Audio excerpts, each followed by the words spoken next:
묵상으로 드리시겠습니다.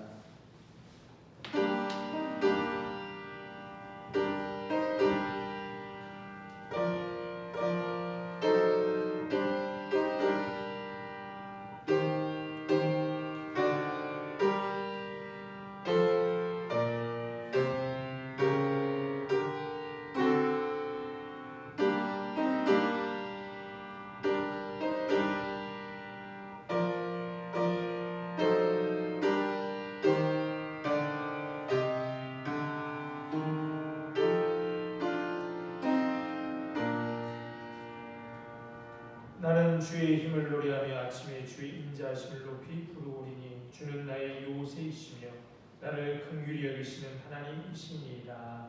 아멘. 우리를 긍휼히 여기시고 우리의 요새 되신 하나님, 그 하나님의 은혜와 사랑을 감사하여 오늘도 주님 앞에 나와 영광과 찬송과 예배를 드립니다.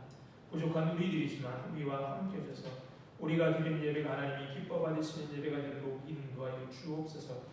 감사하며 예수님 이름으로 기도드립니다. 아멘. 자리에 일어나셔서 찬송가 14장 찬송 부르시겠습니다.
성시계로 가시겠습니다. 교동문 56번입니다.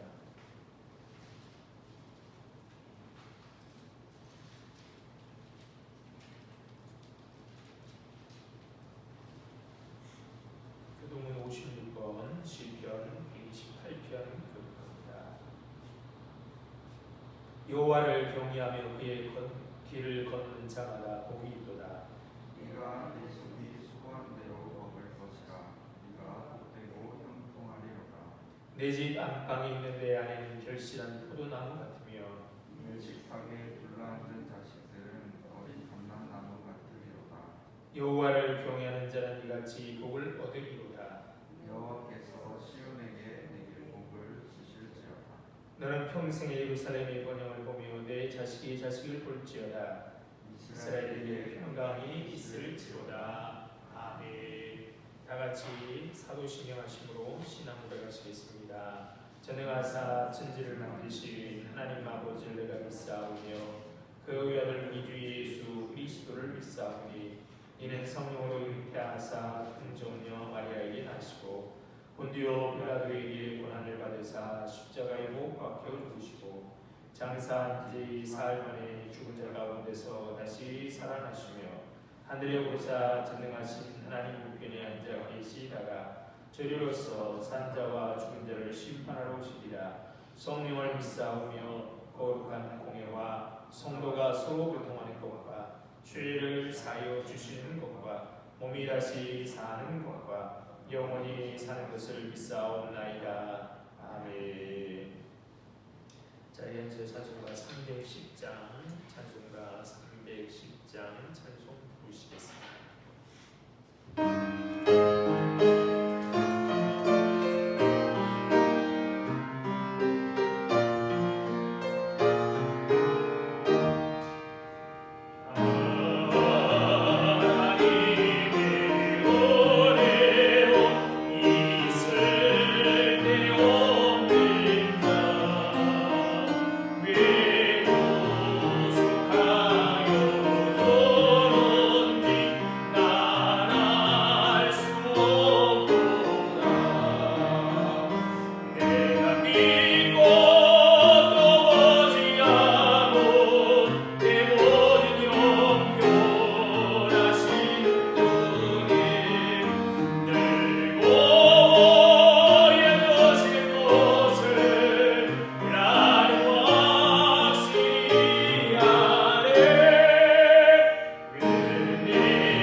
사랑과 은혜가 넘치시는 하나님, 오늘도 우리를 기뻐하여 주시고 우리가 예배함으로 나올 수 있게 하시니 참 감사드립니다.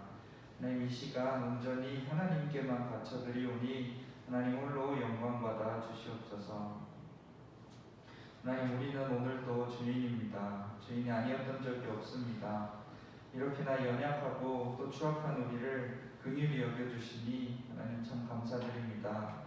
우리를 사랑하셔서 우리를 구원하시려고 예수님을 보내신 그 은혜가 우리에게 있음을 믿사오니 우리가 그로 인해 살아갈 수 있도록 하나님 인도하여 주시옵소서. 하나님, 그러나 아직도 하나님의 자녀가 되지 못하고 세상 것을 속전없이 따라다니는 자들이 있습니다. 우리가 복음을 전하고 또 말씀을 전하여서 그들이 예수를 믿고 자유하게 되도록 하나님 그들을 인도하여 주시옵소서. 하나님, 또 기도하오니 하나님 우리 교회 공동체가 더욱 서로에게 묶여 살아갈 수 있게 하여 주시옵소서. 익숙하고 또 자주 보니 반가운 존재이기보다 우리 서로 그 믿음을 성장시켜 줄 수 있는 동역자로 또 때로는 양육자로 섬기게 인도하여 주시옵소서. 내년을 준비하는 과정 중에 있습니다. 하나님, 우리 한 사람 한 사람이 바나바처럼 서로에게 마음으로 헌신하는 귀한 교회 되게 하여 주시옵소서. 또한 신앙적으로도 우리가 힘에 부칠 때가 있습니다. 하나님, 그 상황들을 아시오니 우리가 어느 때든지 하나님을 붙잡게 하시고 또 심령이 가난하게 되어서 하나님을 굳게 따를 수 있는 그런 복 있는 자들로 세워 주시옵소서. 이제 말씀 듣습니다. 우리에게 주실 말씀 우리가 듣게 하시고 우리가 또 깨닫게 하셔서 우리 삶을 살아갈 그 길을 밝게 하여 주시옵소서.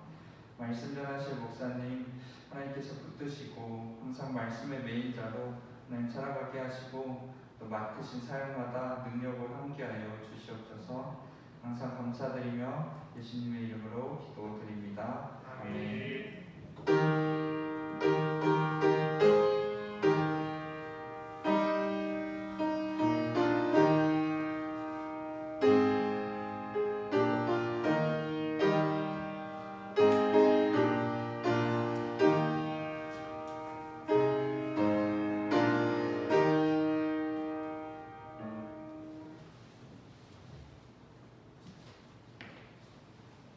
하나님 말씀 보시겠습니다. 하나님 말씀은 사무엘상 18장 1절로 16절에 있는 말씀입니다.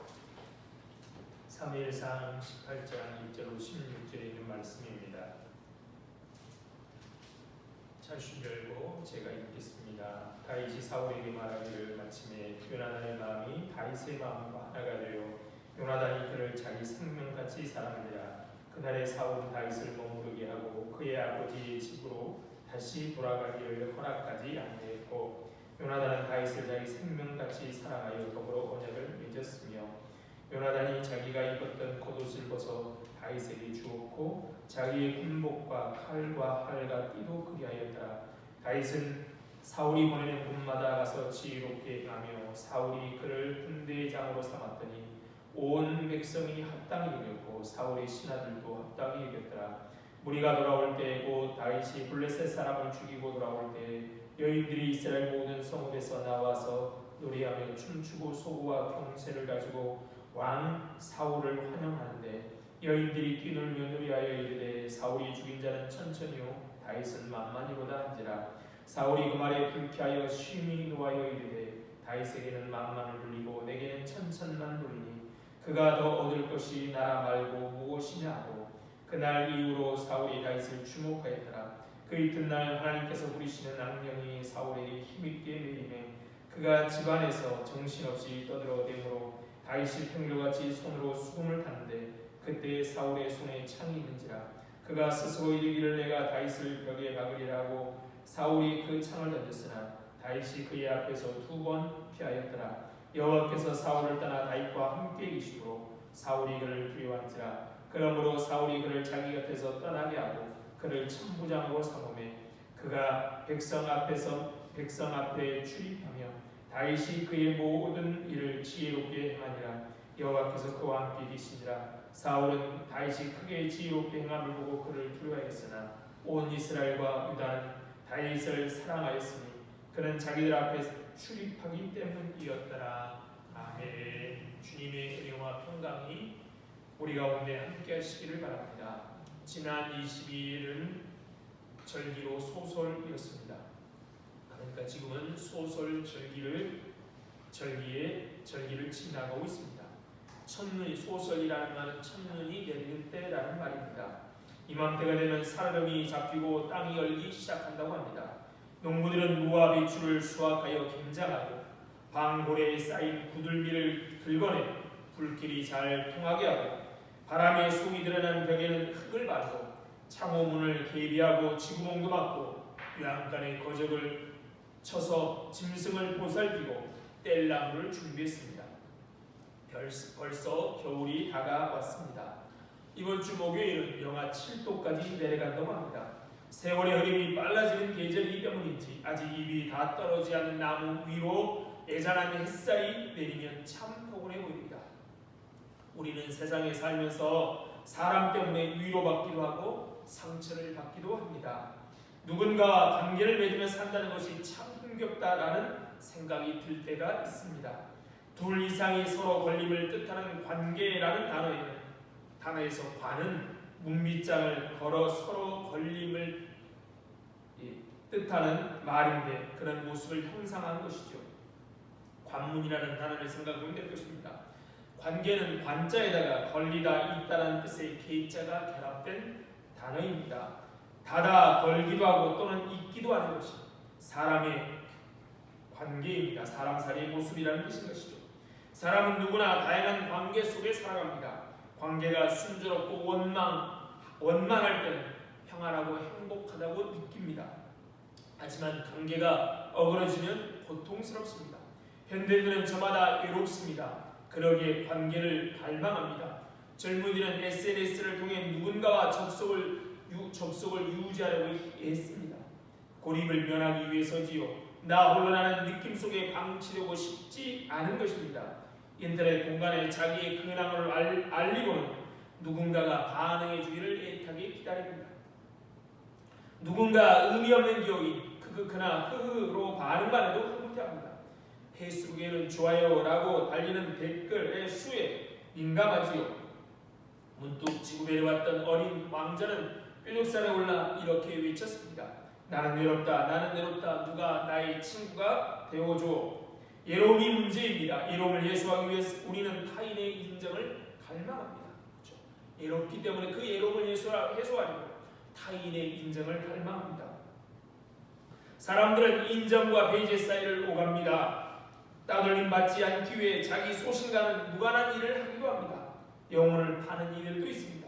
성인들은 세상 평가에 크게 흔들리지 않지만 그래도 사람인 이상 그들도 조금은 영향을 받게 마련입니다. 오늘 본문에 보면 다른 사람 평가에 아주 크게 흔들린 사람이 나옵니다. 옛날 골짜기는 팔레스타인 지역에서 팔레스타인의 해안 지역에서 유다 산지로 올라가는 길목에 있어서 누가 이곳을 찾아내에 따라 전쟁의 승패가 걸렸습니다. 아주 전략적 요충지지요. 이곳으로 해안 지역에 살던 블레셋 군대들이 올라오자 이스라엘도 블레셋의 침공을 막고자 와서 골짜기를 사이에 두고 진을 벌였습니다.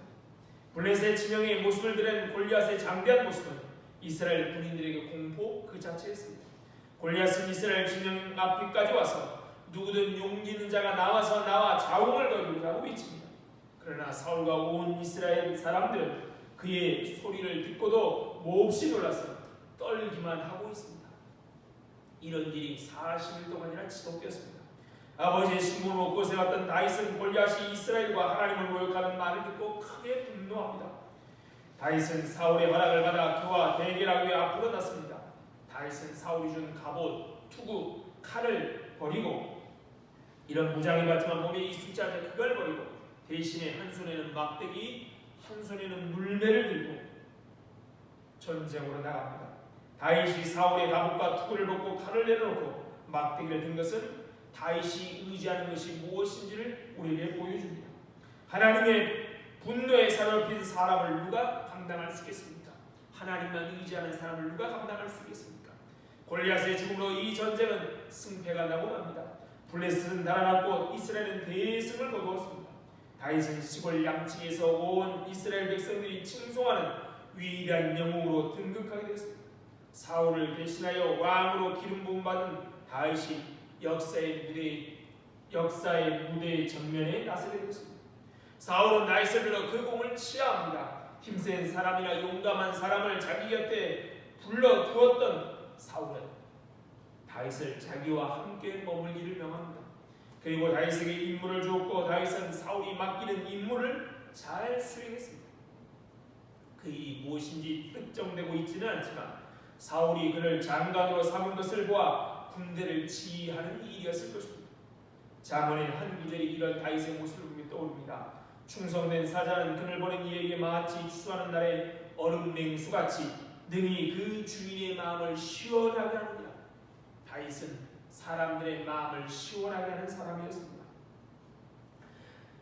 벼락 출세한 것처럼 보였지만 그래서 백성들은 물론이고 사울의 신하들까지 다윗이 중용되는 것에 대해 이의를 제기하지 않습니다. 다윗은 참 충직하고 성실한 사람이었습니다. 세상에는 정말 자기에게 맡기는 일을 귀히 여기지 않는 사람, 자기를 믿어준 사람들의 신뢰를 배신하는 사람들이 참 많습니다. 적당히 시간이나 때우는 사람들 말입니다. 그에 비해 다윗은 참 믿음직한 사람, 충직한 사람이었습니다. 맡긴 일을 성실히 수행하는 다윗에게로 사람들의 눈길이 쏠릴 것이죠. 사울은 점점 불안해집니다. 다윗이 전쟁에서 승리하고 돌아올 때 성읍의 여인들이 소와 경세를 가지고 나와서 노래를 부르고 춤추고 환호성을 지르며 사울을 환영합니다. 그렇죠. 전쟁의 승리는 모두 왕의 승리로 기록됩니다. 비록 다윗이 골리앗을 이겼던 다윗이 그 어떤 승리를 거뒀던 모든 승리를 왕에게 귀속되는 것이죠. 여기까지 좋았습니다. 그런데 여인들이 춤을 추면서 뭐라고 말합니까? 사울이 죽인 자는 천천히요 다윗은 만만히로다 라고 노래하자 사울은 몹시 언짢합니다. 그렇죠? 왕인 그가 여인의 소리에 마음이 흔들리고 있습니다. 6절은 분명히 그 여인들이 환영하는 자는 다윗이 아니고 사울이라 라고 분명히 성경은 기록하고 있지만 사울은 그렇게 느끼지 않았습니다. 백성들의 마음이 다윗에게로 기울고 있다고 짐작한 사울은 불쾌하고 심히 노하며 다윗을 주목하였습니다. 불쾌하다는 것은 감정이 상했다는 겁니다. 내 감정을 상하게 하는 사람은 이유 없이 미워지고 무슨 이야기를 하든 꼭 꼬투리를 잡게 됩니다. 그 사람이 나를 향해 웃는 것도 싫고 나를 칭찬해 주는 것도 싫습니다. 그 사람 자체가 감정을 상하게 만듭니다. 그 사람만 싫은 것이 아니라 그 사람을 좋아하고 그 사람을 가까이 하는 사람, 그 사람을 칭찬하는 사람도 싫어집니다. 감정이 상하면 생각하는 것도 달라집니다. 이 다윗에 대해 사울은 감정이 상해 있어서 언제나 기분이 나쁩니다. 사울은 자기 위해 수금을 연주해도 싫고 다윗이 자기 앞에 있는 것도 기분 나쁩니다. 또한 사울은 심히 노하였습니다. 사람에게 분노라는 감정은 하나님이 주신 것입니다. 분노해야 할 사람에게 내야 할 시간에 내야 할 만큼 분노, 화를 내는 것은 우리 건강에 참 좋습니다. 그러나 여기서 사울의 분노는 여기 나타난 사울의 분노는 내지 말아야 할 사람에게 내어서는 안 될 시간에 내야 할 것보다 더 많은 돈을 내었던 것입니다. 그렇죠? 자기를 위해 목숨을 걸고 싸운 다윗, 온 백성이 사울을 환영하는 자리, 그것도 화도 적당히 내야죠. 그러지 않았더라고요. 시간이 지나도 이 분노는 사그라들지 않았습니다. 그 사람이 멀리 있어도 상관없습니다. 그 사람을 가까이 놓고 생각합니다. 시간도 시도 때도 없습니다. 그 사람만 생각하면 늘 화가 납니다. 누군가 조금만 건들면 폭발합니다. 혹시 어떤 사람과 다툰 후 그 분노가 쏟아지지 않아서 그 때문에 고통스럽고 무언가를 깨뜨려야 해결된다면 그것은 마음속에 상처가 남아있다라는 것입니다. 바로 사울이 그런 분노를 냈던 것이죠. 그리고 사울은 다윗을 주목하였습니다. 9절 봅니다. 그날 후로 사울이 다윗을 주목하였다. 여기서 주목했다는 것은 질투와 의심의 눈으로 한 사람에게 관심을 가지고 주야로 관찰했다는 겁니다. 그렇죠? 모든 일이 그 사람이 하는 모든 일이 자기의 최대의 관심사가 된 것입니다. 그 사람이 어디 있든 그 사람이 무엇을 하든 그 사람 하는 자체의 모든 일이 사울의 최대 관심사가 되었습니다. 시간도 정해져 있지 않습니다. 그 사람과 그 일이 생각나서 자유함이 없고 피곤하면 과로하여 신경쇠약에 빠지게 됩니다. 상처는 의심의 눈으로 상대방을 주목하게 만듭니다. 부부간에 상처가 있어 질투와 의심의 눈으로 고정되면 의부증, 의처증으로 나타납니다. 그러나 본인은 잘 모릅니다. 시기는 눈을 통해서 들어온다고 합니다. 시기를 뜻하는 영어 NB는 자세히 보다라는 어원을 가진 라틴어에서 유래되었다고 합니다. 시기는 사울이 지금 보여주듯이 누군가를 보는 것에서 시작하는 주의. 주님께서 사람의 마음에 나오는 악한 악들이 사람을 더럽힌다고 말합니다. 그 중에 뭐라고 말씀하시냐? 악한 눈이라고 말합니다.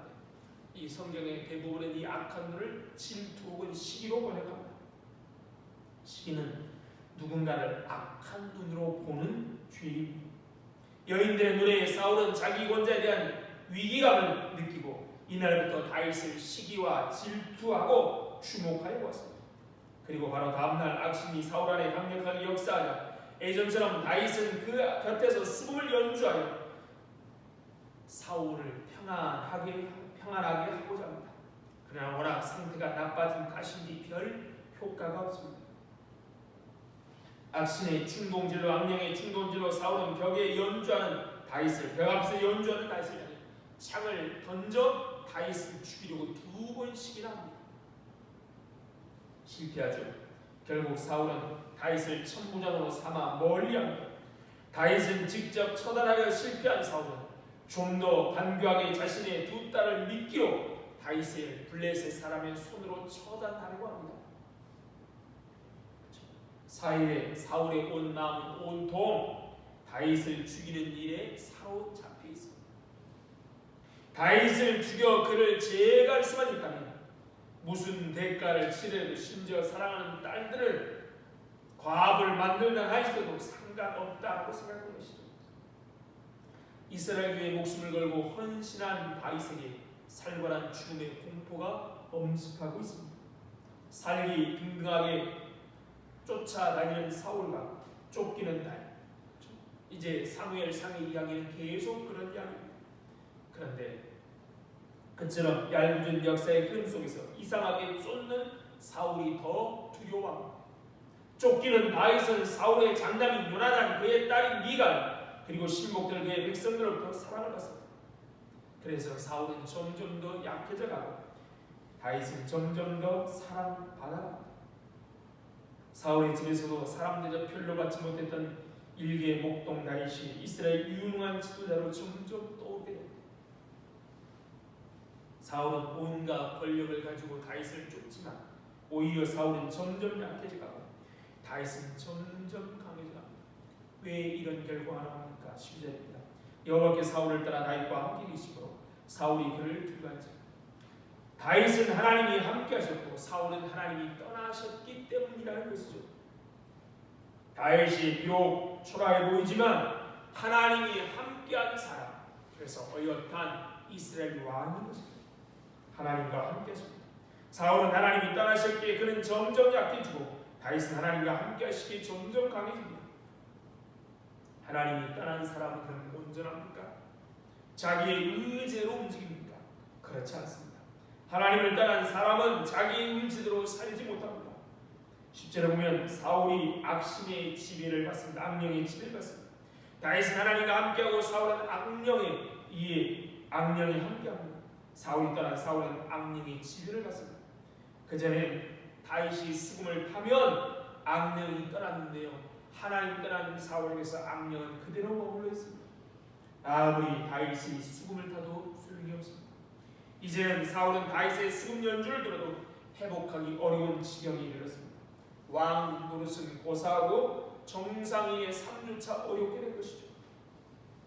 왕으로서 백성을 선히 다스릴 일에 마음을 쏟기보다 다윗을 향한 시기심과 적개심으로 오직 살해의 의지만이 불꽃처럼 타오르고 있습니다. 악신의 지배를 받는 사람들의 현저한 특징, 그 무섭고 추한 특징들이 사울의 삶 속에 고스란히 드러납니다. 하나님을 떠난 사람은 어떻게 되냐? 자기 의지를 가지고 사는 것이 아닙니다. 현대에 오면서 근대를 넘어서면서 현대 오기까지 세상은 뭐라고 외칩니까? 하나님을 의지하는 데서 벗어나서 인간이 자유롭게 자유를 가지고 살아야 한다라고 말하고 외쳤던 것이죠. 그러나 하나님을 떠나면 어떻습니까? 사울의 모습처럼 자기의 의지대로 사는 것이 아니라 악령에 사로잡혀 살 수밖에 없습니다. 블레셋과의 전투에서 다윗이 없었으면 그 전쟁의 패배는 뻔했습니다. 오죽하면 사울이 상금을 걸고 싸울 사람을 찾았겠습니까? 그런데 전쟁에 승리하였지만 계산행진하는 과정에서 들려온 여인들의 노래 소리는 사울의 마음을 상하게 합니다. 누구도 이길 수 없는 골리앗을 물리치고 승리했기에 응당 하나님 앞에 감사해야 할 일이 생겼음에도 사울은 그런 마음의 여유를 갖지 못합니다. 빛나는 공을 세운 다윗에게 훈장이나 상을 주기는커녕 그를 죽여 없애지 못해 안달합니다. 그 후 다윗은 사울의 사이가 되었는데도 끝까지 사울은 다윗을 죽이려고 합니다. 이성적인 사유가 더 작동하지 않게 됩니다.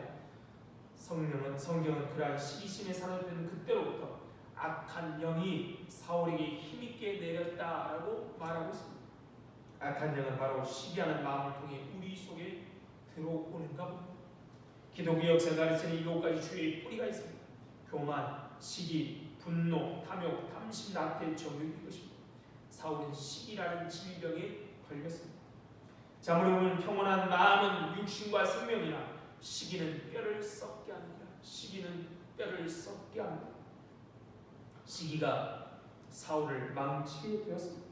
권력은 독점을 지향하기에 아무도 나눌 수 없는 법입니다. 권력자는 늘 자기 주변에 있는 이들을 두려워합니다. 헤롯 대제는 우리 예수님이 태어날 때 헤롯은 가장 가까운 신하들은 물론이고 아내와 자식까지 죽였다고 합니다. 로마 황제들도 마찬가지입니다. 권력에 대한 집착이 많을수록 두려움이 커지고 그 두려움으로 인해 사람들은 폭력적으로 변해갑니다.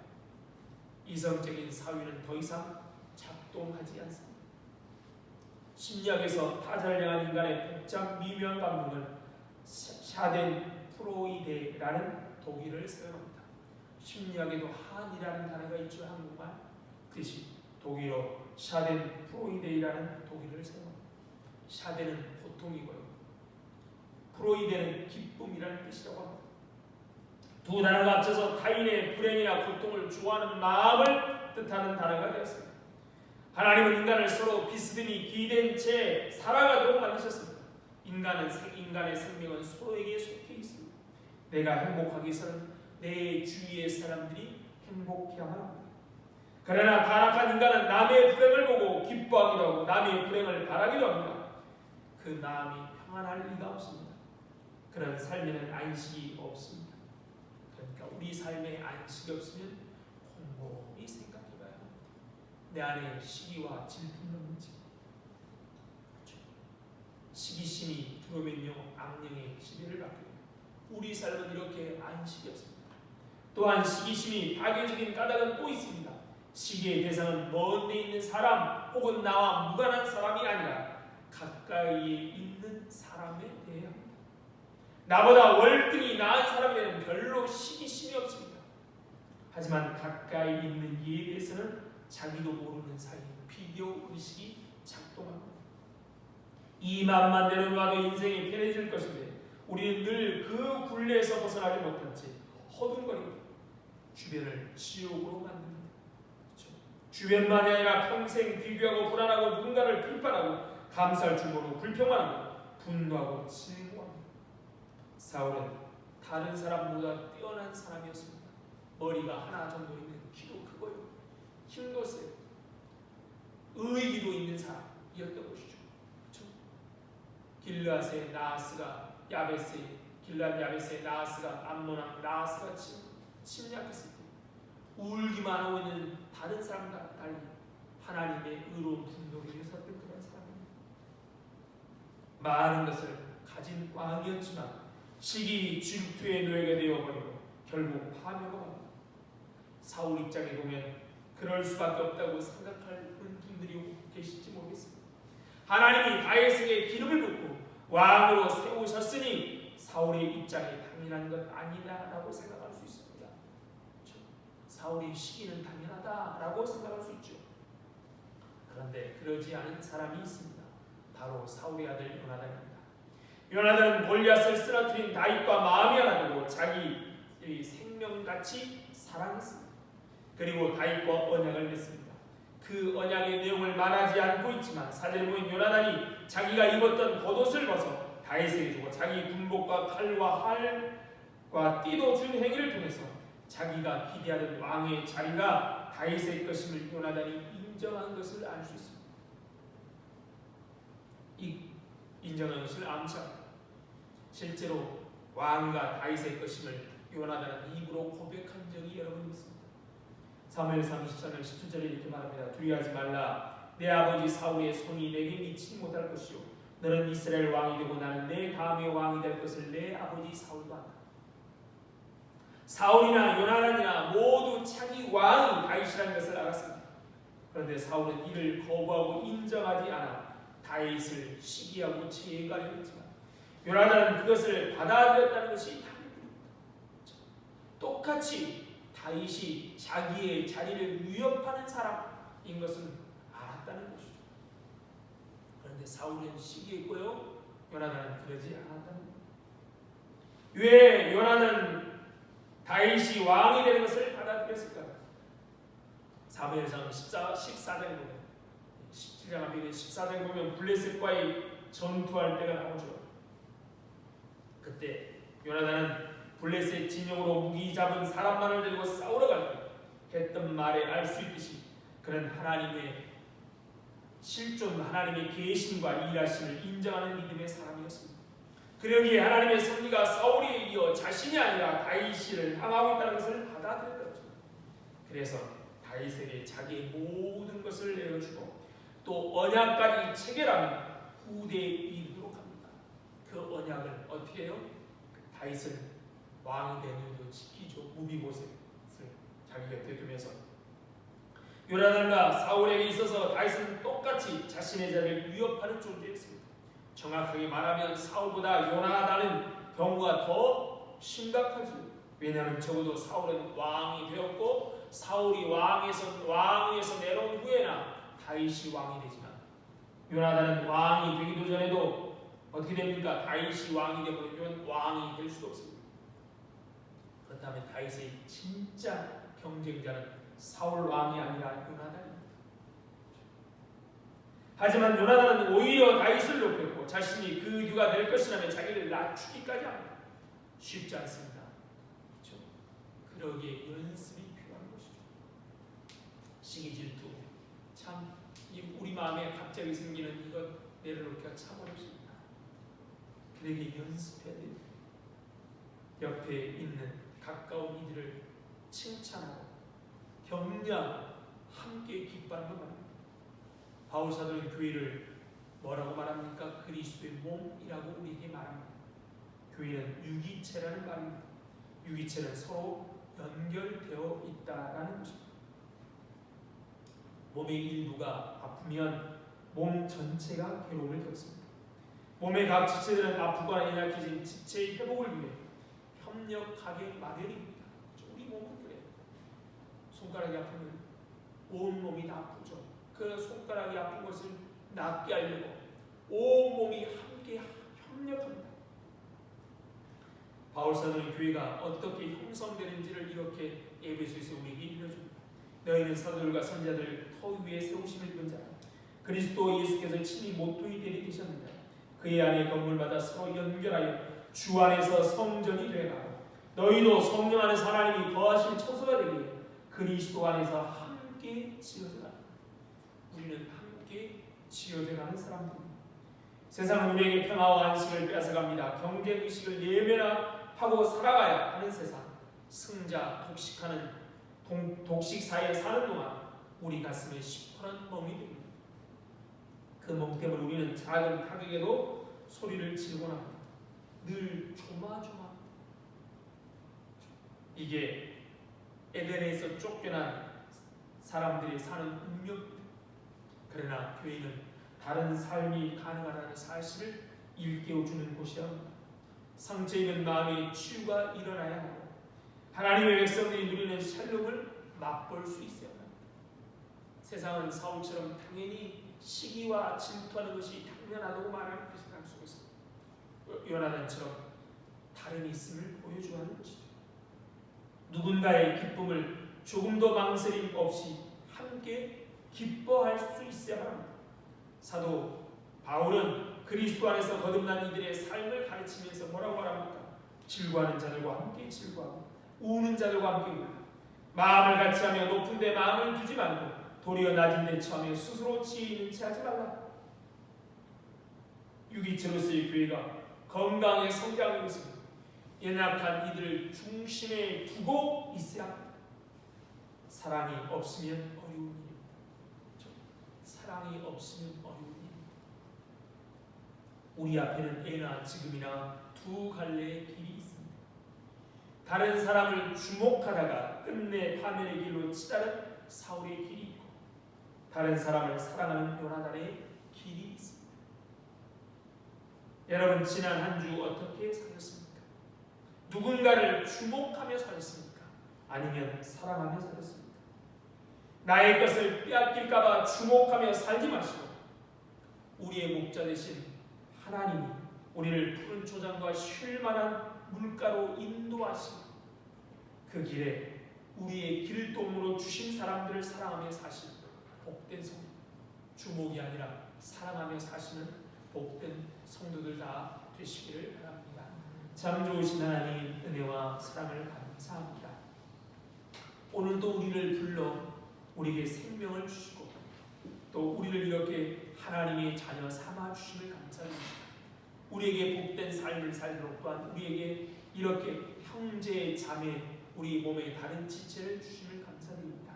그런데 악한 마음이 우리 안에 있어서 그를 주목하여 보고 미워하고 시기하는 마음이 우리 마음을 지배할 때가 있습니다.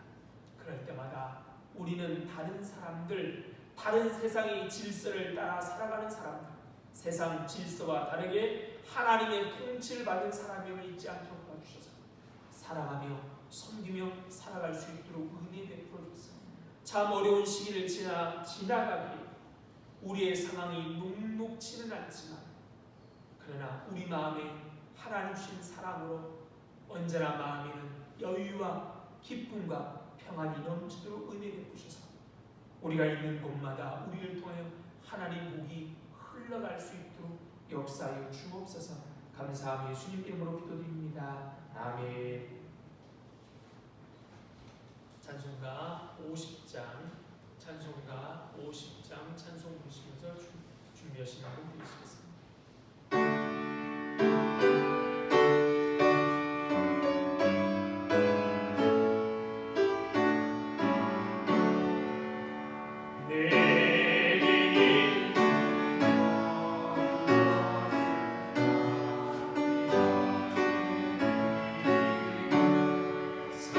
사랑하고 의지하며 주만 따라 살리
오늘도 우리에게 이렇게 참 못된 우리 마음에 하나님의 마음을 주셔서 사랑할 수 있는 귀한 은혜를 주신 것 감사하고 또 사랑해야겠다는 마음을 주심을 감사하여 오늘도 주님 앞에 귀한 물질을 드립니다. 이 물질과 함께 우리들을 받아주셔서 하늘의 귀하고 아름다운 일에만 사용하여 주옵소서. 물질이 없어서 건강 때문에 사람이 없어서 무엇보다 믿음이 없어서 하나님의 영광을 가리지 않도록 미리미리 넉넉하게 채워주셔서 하나님께 영광을 돌리는 삶이 될 수 있도록 은혜 베풀어 주옵소서. 이렇게 이제 11월도 다가가고 이제 12월이 시작되려고 합니다.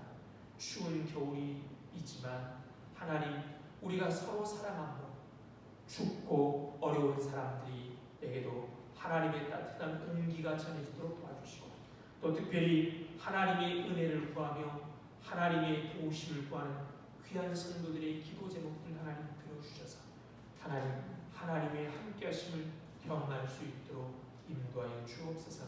감사하며 예수님 이름으로 기도드립니다. 아멘.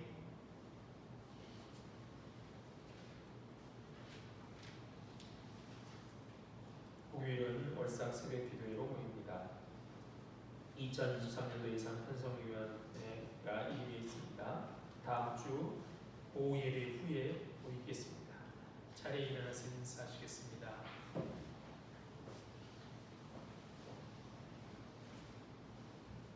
반갑습니다. 반갑습니다. 사랑합니다. 사랑합니다. 축복합니다. 축복합니다. 행복하십시오.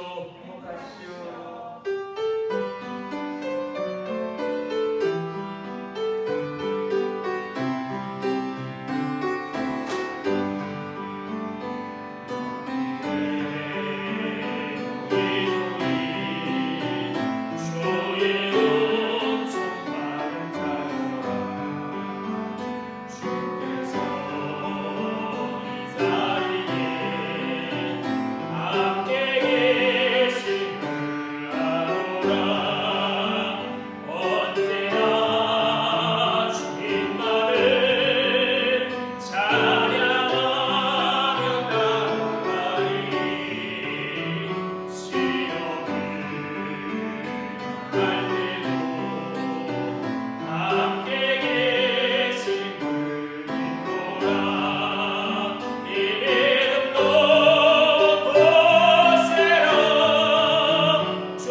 성령님의 교통하심이 오늘도 사랑하며 살기로 다짐하는 이 자리에 모인 모든 성도들 위에와 그들의 가정과 건강과 하느님 위에 그리고 우리 공동체 위에 이제부터 영원토록 함께 있을지어다. 아멘.